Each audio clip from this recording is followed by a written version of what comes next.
Alright, so nandito na naman tayo mga kababayan nagbabalik at sa video na ito patutunayan natin na wala talagang may gusto kay Bongbong Marcos Jr.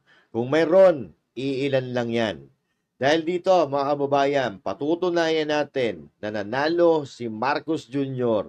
dahil kay BP Sara Duterte. Maliwanag na maliwanag po yan. Mula umpisa hanggang ngayon, pinagtatalunan pa rin yan ng mga tatanga-tangang loyalista nga na sila daw ay nagpanalo kay BP Sara Duterte. Dito, ipapakita natin mga kababayan, ilalabas natin ang video kung saan binubueltahan sila, binubueltahan si Marcos Jr. ng mga nabudol niya. O ito, mga kababayan, panoorin po natin. Presidente si Digong na laking pasasalamat namin dahil nawala talaga ang droga dito nung time na administration niya. Kung hindi po siya naging presidente, marami pong sanang mga siraulo dito ng mga tao at hindi mo pwedeng iwanan yung mga gamit dahil ninanakaw. Pero nang maging presidente si President Digong ay nawala po yun. At naging drug-free ang Kapatagan. Drug-cleared kami. Hanggang ngayon nalulungkot ako kasi paunti-unti na nang naririnig na bumabalik mga drugs. So itong lugar namin, binabantayan namin na hindi talaga kami mapasok. Yung aming pag-drug cleared municipality ay gusto namin yung tuloy-tuloy na. So nalulungkot pa ako ngayon na humaharap ngayon si Vice President Sara na impeachment, na binoto siya ng tao na basta-basta na lang i-impeach ng ilang tao. Kami ay bumoto kay Sara, buong munisipyo, landslide po ang boto dito ni Bongbong Marcos at si Sara. Naniwala kami kay Bongbong dahil kay Sara. Kung wala po tayo dyan. Naniwala kami kay Bongbong dahil kay Sara at kung wala si Sara ay hindi sila boboto kay Bongbong Marcos. Yan ang katotohanan. That's the reality, mga kababayan. Tapos ngayon, pilit nilang pinapabagsak si BP Sara Duterte. Dahil po, ito ang dahilan. Ito ang pinakamatinding dahilan kung bakit gusto nilang pabagsakin si BP Sara Duterte. Dahil si BP Sara Duterte ang pinakamatindi nilang kalaban sa 2028 presidential election. So now, pakinggan pa natin, mga kababayan. Si Sara sa kanya, hindi po namin siguro mabubuo yung tulong kay President Marcos. So yun po, nalulungkot po ako. Gusto ko iparating kay BCE Presidente Sara na ang Kapatagan Municipality po ay suportado po sa iyong laban. Ano man ang, kung malapit lang Manila, kasama mo kami lagi. Yan. Ganyan kalupit, mga kababayan, ang suporta ng Mindanaoan kay BP Sara Duterte. Tayo ngang taga Luzon, lintik tayo kung makasuporta sa mga Duterte, lalong-lalo pa yung mga taga Mindanao. Kaya hindi po ito basta-basta ng mga Duterte na ito, mga kababayan. Ito ay talagang maibubuga. Nakikita naman natin yan na si BP Sara Duterte at sinasabi natin na unbothered. Hindi niya pinoproblema yung impeachment na yan dahil alam niya na ang mga kalaban niya ay mga tanga. Tuloy natin, okay? Kasi babae ako at babae ka rin, kaya magsuportahan ng mga kababaihan. Mabuhay ang mga kababaihan. Kasi po ang Kapatagan ay buong-buong sumuporta sa ating Vice President nung eleksyon nila po. Alam po ng mga pamilya Duterte or ang ating mahal na presidente si Digong na laking pasasalamat namin dahil nawala talaga ang droga dito nung time na administration niya. Yan. Tapos sabi nitong mga ulupong, mga kababayan, hindi daw matagumpay yung drug war ni dating President Rodrigo Roa Duterte. Samantalang itong mga tumutulog sa kanya ngayon, lalo na yung mga quadcos na yan yung mga himod ng puwet ni Pangulong Duterte dati na bilib pa sila At may yung iba nga dyan, may mga statement pa na nakikita pa rin natin hanggang ngayon na bilib sila doon sa pamumuno ni President Duterte. Tapos ngayon, kinakalaban na nila at magaling na daw si Bongbong Marcos kaysa kay President Duterte. Alright? Tapos ngayon, ang bubudol na naman, mga kababayan, dahil kagabi, nagkaroon ng proclamation at talagang ipinagyayabang niya ang kanyang mga kandidato. Ang kanyang mga kandidato na wala namang binatbat. Dahil yung iba dyan, puro kasinungalingan, mga kababayan, manggagamit at mga balingbing na nilalang. Katulad na lang halimbawa nitong isa na nilalang na walang iba, kundi, sino ba to? Sana ba yung ano dito? Si Pacman, nasa na yon? Ito, panoorin natin siya, mga kababayan, kung papaano niya kinakalaban ang sarili niyang utak. Ito. Dahil walang pera, hindi mali yan. Dahil sa korupsyon. Ang mga Marcos, billion, trillion ang korupsyon.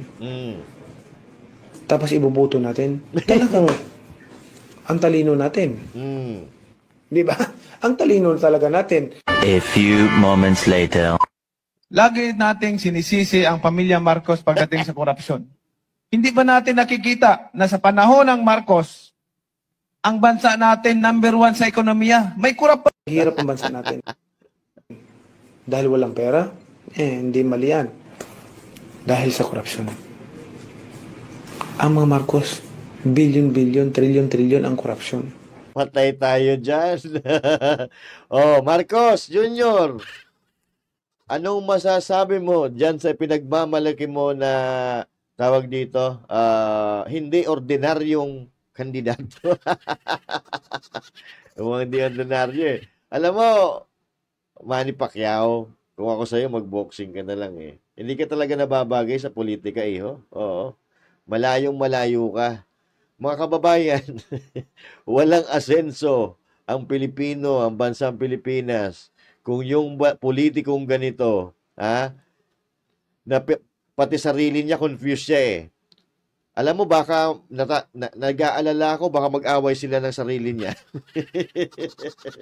Dahil yung isa, yung dating Manny Pacquiao, ibang sinasabi, at yung Manny Pacquiao ngayon, iba rin ang sinasabi. Yan ang problema sa atin eh. Ang sabi nga natin talaga, birds with the same feather flakakak together. Oh, bakit? Oh, ito, yung amo niya. Basa na ba yon? Nasaan na? Yung, sana yon? Wait lang hanapin natin dito. Wala, hindi ko na makita. Wait lang, hanapin. Baka nandito lang yon. Aha. Wait lang. Nasa na ba yun? Ito ata yun. Wait lang Ay, hindi. Oo.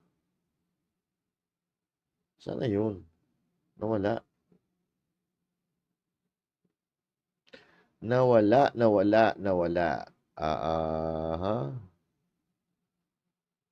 Anak ng tokwa. Wait lang. Nandito ata yun sa kabila.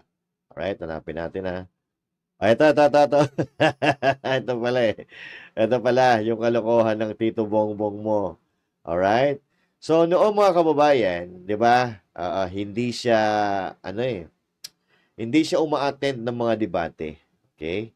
Si itong Bongbong Marcos Jr. ay hindi yan duma-attend ng mga debate dati at ang rason niya, magsisiraan lang naman dyan sa mga debate na yan. I don't want a hate politics, a hate campaign. Sabi niya, I don't divulge. I divulge tuloy. I won't indulge in hate campaigning. All right. So ibig sabihin, ayaw daw niya ng mga nagsisiraan, ng mga hipokrito talaga to, Oo. Tapos kagabi sa proclamation, siniraan niya, nilait-lait pa niya yung PDP laban, mga kababayan. So, yung topic na yan na in-upload natin kanina. Bago natin i-upload ito, panoorin nyo na lang yung mga sinabi niya doon sa mga kandidato ng PDP laban nilait-lait niya. Okay? Pero dito, eto rin, parehas din ito ni Manny Pacquiao. Baka mag-away din ang sarili nito eh. Oo, kasi iba yung Marcos noon, iba yung Bongbong Marcos noon, at iba rin yung Bongbong Marcos ngayon. Ang maganda sana kung nagbago ka for good, kaya lang ito nagbago for worst. Okay? So pakinggan natin itong mga kalokohan niya. Because I do not believe and I do not indulge in negative campaigning. Okay. Parang yung mga iba na naging kandidato, nag-deliver lang yata ng suka, nabigyan na ng certificate of candidacy. Because I do not believe and I do not indulge in negative campaigning. Okay. Napakasinungaling talaga yun. No? Iboto nyo to. Oo. Baka iboto nyo yung mga kinakandidato nito, ha? Oo. Na magkabudulan ulit tayo. Sige. Wala sa kanila ang may bahid ng dugo dahil sa tukhang. Do not believe and I do not indulge in negative campaigning. Okay. Ayaw daw niya ng negative campaigning, no? Oo. Diba? Oo.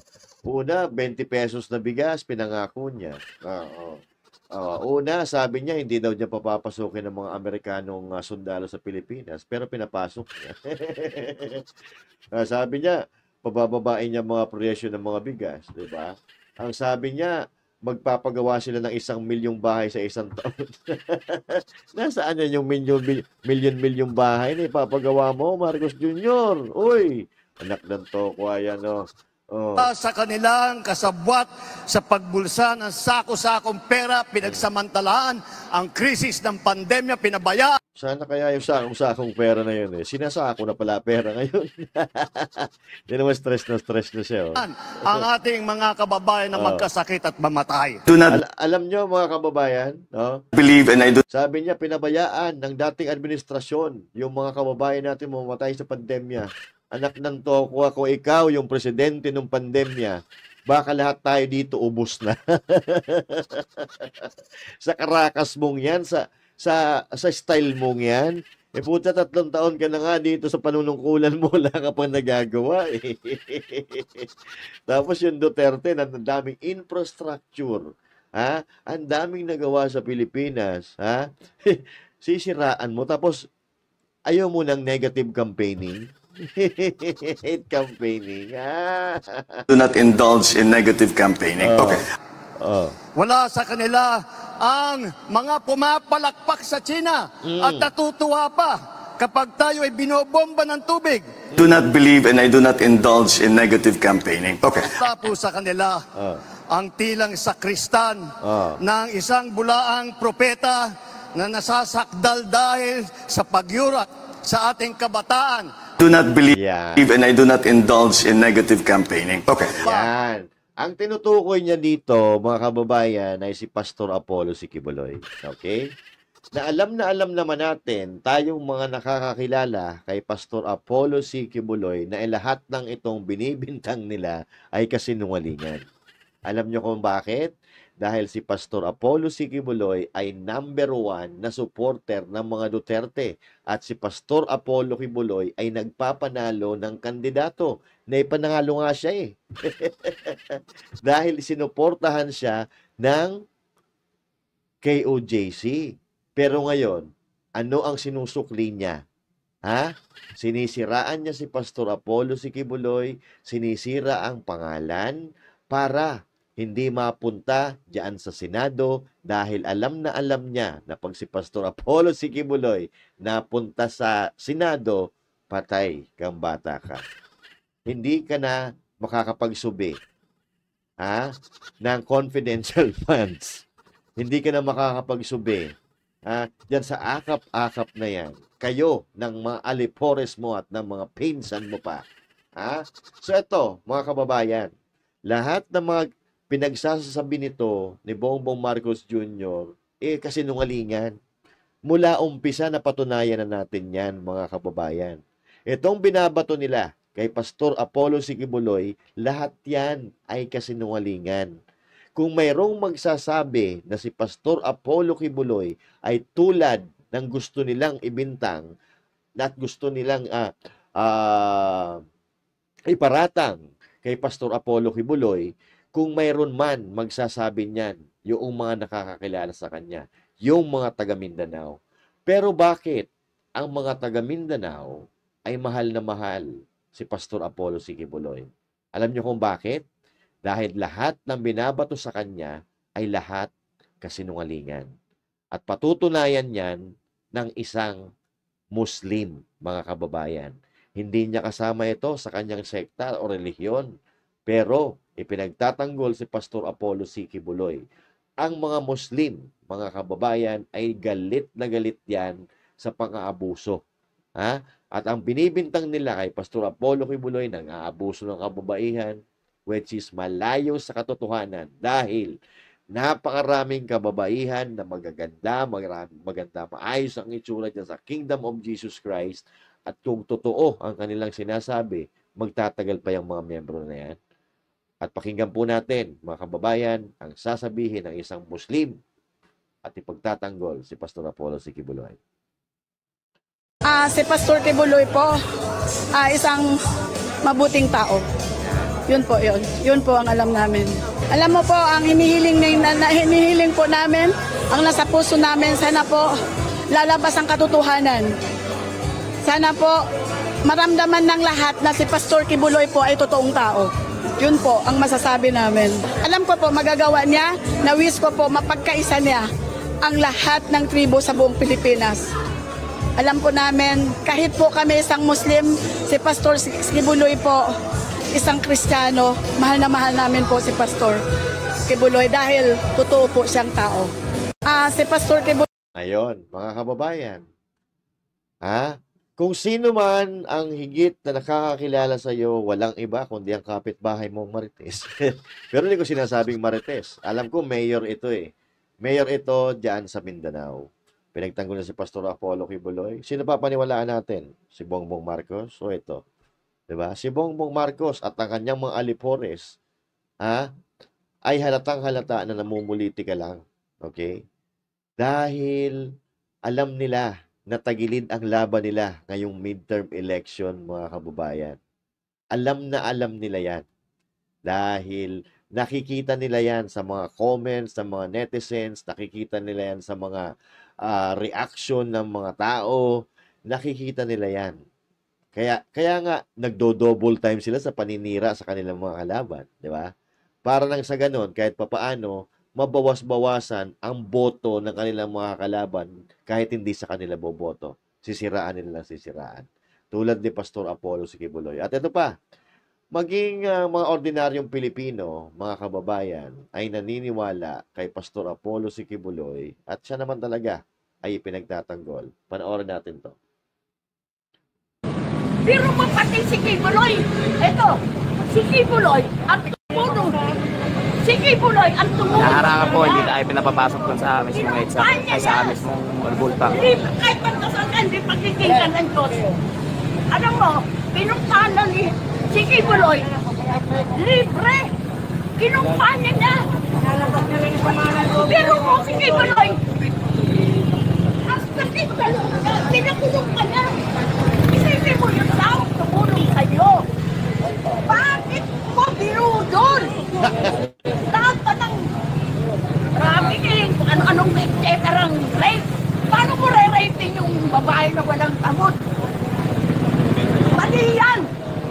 Mali yung ginawa kay Kibuloy. Nakakaawa! Pinakulong!